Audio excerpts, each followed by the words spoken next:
vacuna vai bom, me tem que não prueba não, como assim, desarriba mi app, pero também prueba como está raia, despa ora como por bini back para assim. Seguro eu como ministro de economia, me estava a querer agradecer colega ministro Dangui, pero também full equipo que está trabalhando e especial para sobre e me quero trazer aqui também adiante para o povo saber quão importante essa aqui está para Aruba. Ave ainda me sostener reunião com o IMF, Fundo Monetário Internacional, está na Aruba para avaliar a situação financeira e econômica e é ponto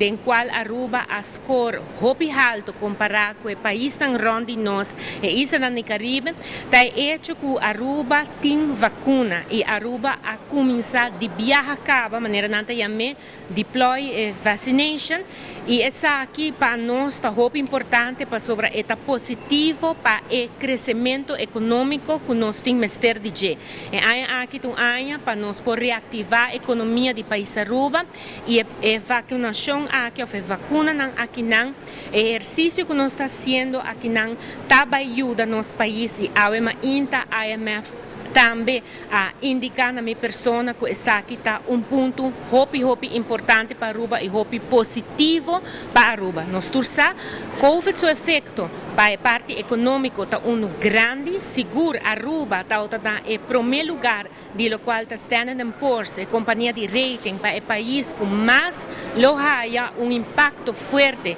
devido que nós depender hopi de turismo e mais que claro,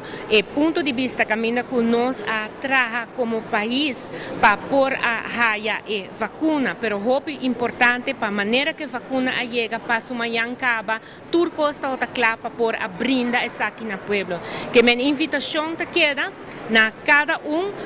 para assim hora inanam para inscrever o mês para assim hora inam por raia vacuna aqui também para nós por criar a imunidade necessária da comunidade que nós temos ter para nós por reativar a economia de nosso país. Eta de nos man agora que não para nós fazer.